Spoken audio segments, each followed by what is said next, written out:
السلام عليكم ورحمة الله.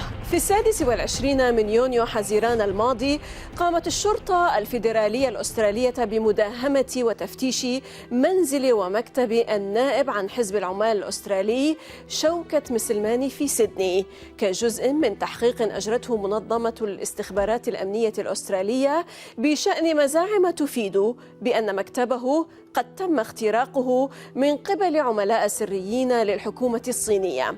كذلك جرى تفتيش سيارته. إثر ذاك وصفت جودي مكي زعيمة حزب العمال الأسترالي هذه المزاعم بأنها مقلقة بشكل مخيف. تم تعليق عضويته في حزب العمال، ولكن في نوفمبر تشرين الثاني استعاد هذه العضوية بعد الاجتماع مع زعيمة الحزب. بحسب المراقبين فإن النائب مسلماني وقع فريسة للهستيريا المناهضة للصين في أستراليا اليوم والنابعة من دبلوماسية واشنطن السامة ومطارداتها.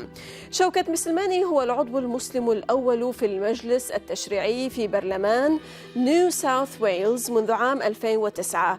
ظل في حزب العمال الأسترالي حتى تعليق مشاركته في يونيو حزيران المنصرم واستعادته عضويته في نوفمبر تشرين الثاني.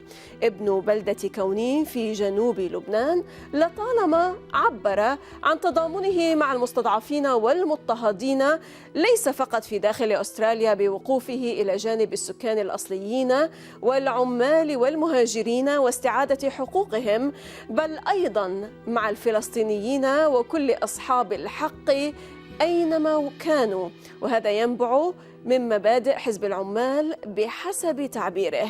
يطيب لنا أن نستقبل من العاصمة الأسترالية سيدني النائب شوكت مسلماني ليكشف لنا ملابسات هذه الأحداث التي عصفت في أمسه والجدل الذي رافقها وأسبابه وظروف عودته إلى مقاعد البرلمان اليوم. أهلا بكم إلى حلقة جديدة من الداخل، معكم زينب صفار، تابعونا.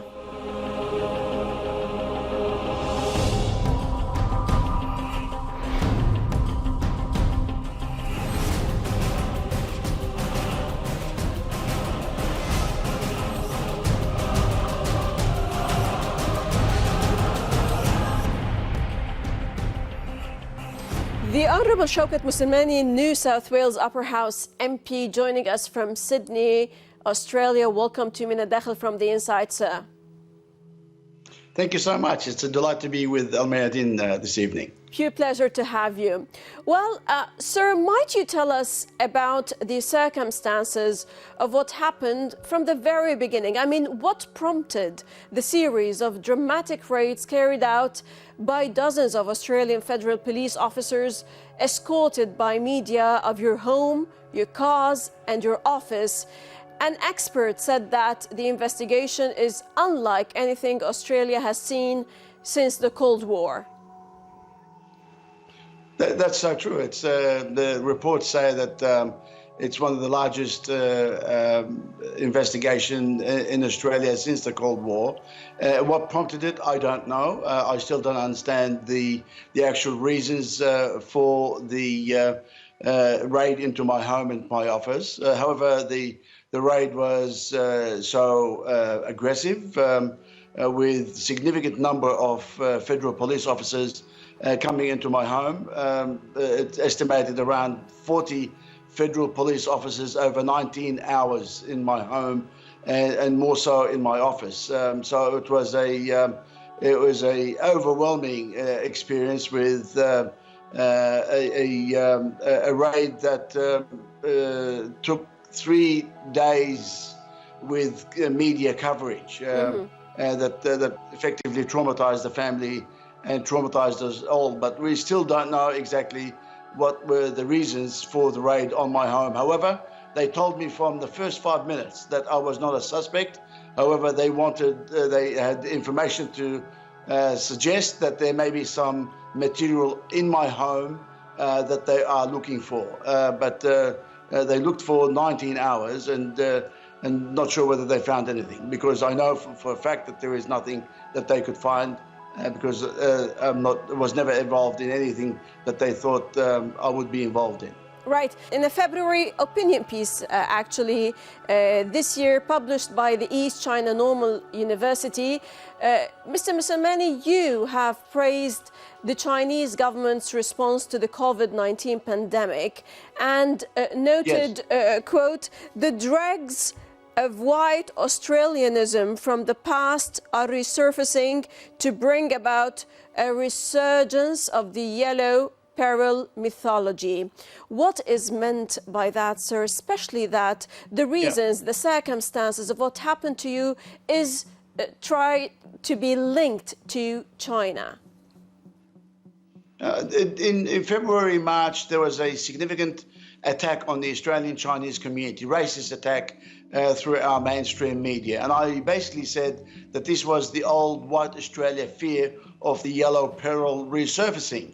This was translated by some in the mainstream media as I saying that white Australians are scum, and which was completely inaccurate and untrue. And the reality was historically there was a significant attack on the Asians, but the Chinese and others as the feared yellow peril.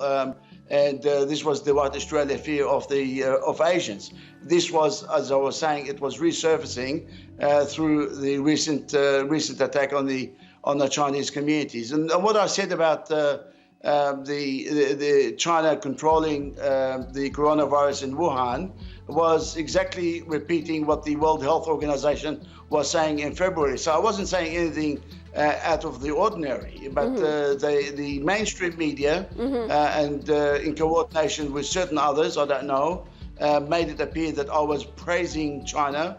Is it wrong? Is it wrong, sir? Is it wrong to praise China? Is it wrong? Is it a treason, a threat to be a friend of China? I mean, China, yes, the way they tried to counter the COVID-19 was much better. They went strides and strides in how they tried to combat this kind of virus, and also when it comes to the economy and the economic issues, while most economies melted down, their economy flourished and boosted. Yes, there's a great degree of xenophobia happening in Australia, as it is in the US and other parts of the world.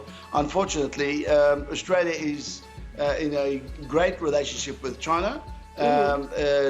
Australia exports about 34% of its trading goods to China. So there's a great relationship between Australia and China for the last 15, 20 years.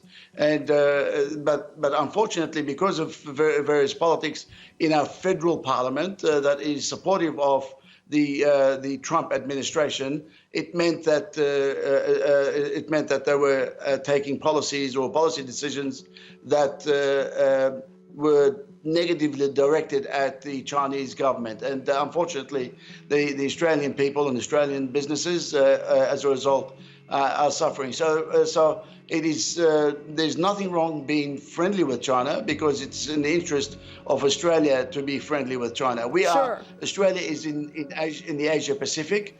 And we are surrounded by Asian nations, Indonesia, Malaysia, Vietnam, China, and so forth. So it is in our interest as Australia to have great relationships with those countries. It's not in our interest to have enemies. And certainly we should not have China as our enemy. That's very true. Now, you took leave from the NSW Parliament in June while the investigation was being conducted. You've returned to Parliament on October the 22nd after being cleared by the Parliamentary Privileges Committee, stating that you had not been questioned by the authorities on matters of foreign interference.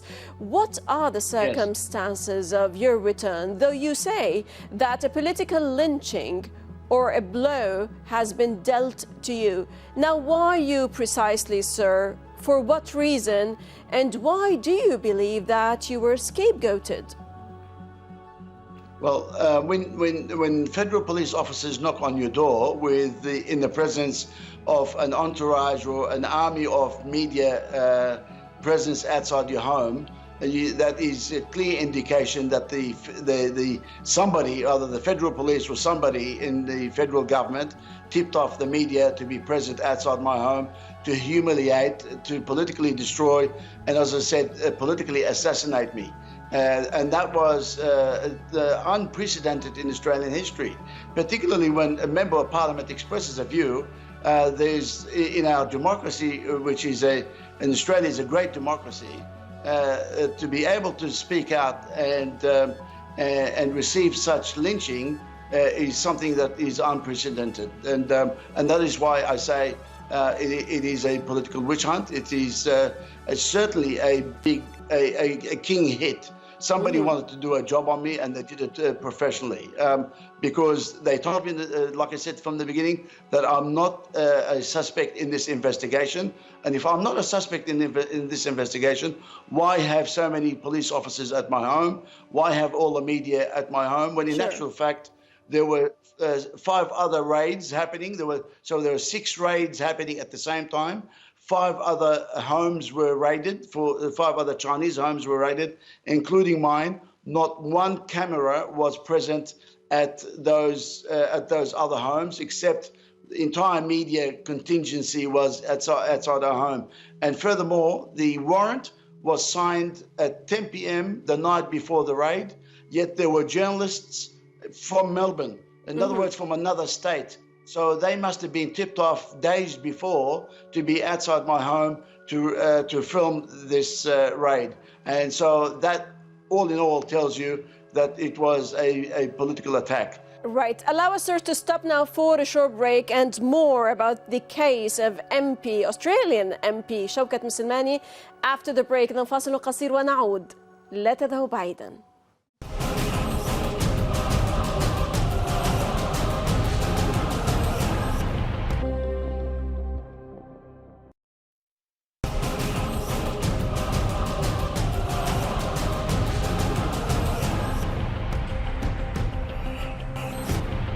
أهلا بكم من جديد. The Honourable شوكت مسلماني, New South Wales Upper House MP.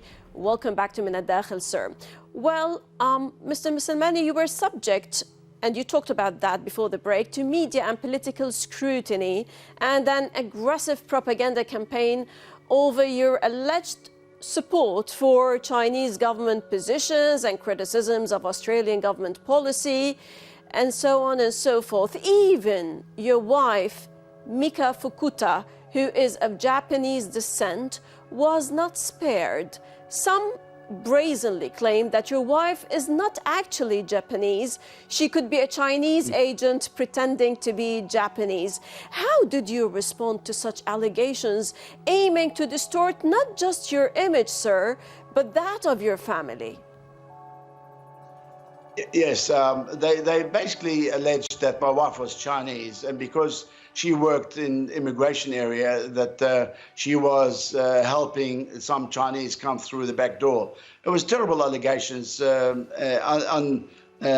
unacceptable allegations, but that's some of the way the media tries to damage your reputation and the family's reputation, and puts in the mind of those of the far right in Australian politics that there's something sinister about you and your family. And this was a terrible incident and terrible situation, but you could not do much about it. The only aspect to do is to take that matter to court, and that would be impossible for an average citizen to take it to court. But it just shows that the level of racism that's developing in Australia is unprecedented during this COVID-19 times, but we hope that this will come to pass in future, and hopefully pretty soon. Right. We will come to talk about the issue of racism and its spike in Australia today. But you said, sir, quote, "I'm under no illusion that this is a serious investigation, the first of its kind. Precedents will be set and lives changed." Well, precedents in today's Labour Party worldwide have become a norm. The ousting of Jeremy Corbyn from the UK Labour Party is also a precedent. What is happening inside Labour Party leadership, sir? Yeah, it's an excellent question. With Jeremy Corbyn's circumstances are a little bit different to that in Australia, but the story with Jeremy Corbyn is that he has always criticised anybody who's anti-Semitic, but he, as a result of a report that came out recently, said that sometimes it happens that there is exaggeration of anti-Semitism, and based on that, is now suspended from the British Labour Party. There's a sense of hysteria at this point. Sure. I mean, let me just say that racism is unacceptable anywhere and everywhere. But there's that sense of hysteria, whether it's xenophobia or anti-Semitism and Islamophobia as well. I think there's that sense of hysteria needs to be. People need to step back a little, sure, and address it. But certainly, Jeremy Corbyn is another victim of it. Right. Well, the fall of Jeremy Corbyn at the hands of Zionist organizations is not an issue exclusive to the UK, and its international ramifications are enormous. The capitulation of Labour was, in fact, an act of suicide, as one described. Are we to witness, Mr. Muslimani, an ebb of the Labour Party? That's a big question, Zeynep. I can't answer that one, but certainly political parties are going through significant changes, whether in British Labour or Australian Labour, but I can't really answer that particular question, really. Right. I would like to touch on a very topical issue in your society today. That is the issue of race and racism. In your email signature, you note that you acknowledge the Aboriginal nations as the first people of Australia. In September 2012, you instituted the Multicultural and Indigenous Media Awards, and in June also of 2014, you launched the National Indigenous Human Rights Awards. To what extent, sir, does racism today continue to rear its ugly head in Australia today? In all state and federal legislation, racism is condemned and is addressed. But when it comes to Aboriginal people continue to suffer significant racism, whether it's in society or in custody. There are many Aboriginal people that die in custody. The rate of suicide and deaths in custody for Aboriginal people is really a shame for Australia. And the United Nations Human Rights reports, many tell you that the number of deaths in custody and the treatment of the Aboriginal Australians is unacceptable, and that's why we support the Indigenous people, fight for their rights, fight for their land, and fight for a better future. And there are many in Australia who support that position, but sadly, the Aboriginal Australians are still underprivileged and suffer significantly. Unlike many of the Western society, they have been badly treated and continue to suffer as a result. Right, and also some of the past immigrants have borne the brunt of it too. Unfortunately, Australian Indian community is bearing the brunt of it today. Muslims are also having their share of racism and Islamophobia.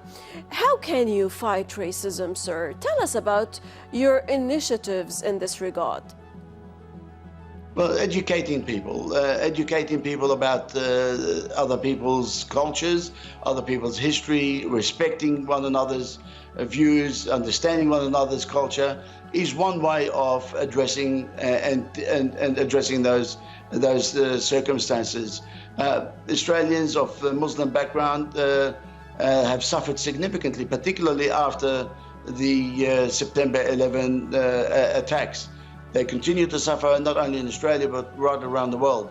But the Australian government have tried in a way to minimize the attacks on Muslims, and there are many advertisements and commercials and programs that prohibit attacks, but still the level of racism and particularly anti-Muslim Islamophobia is still very, very high. And the Islamic community and the Arab community are really getting united to address that particular problem. But racism is deep, it's ingrained, and it's very hard to undo.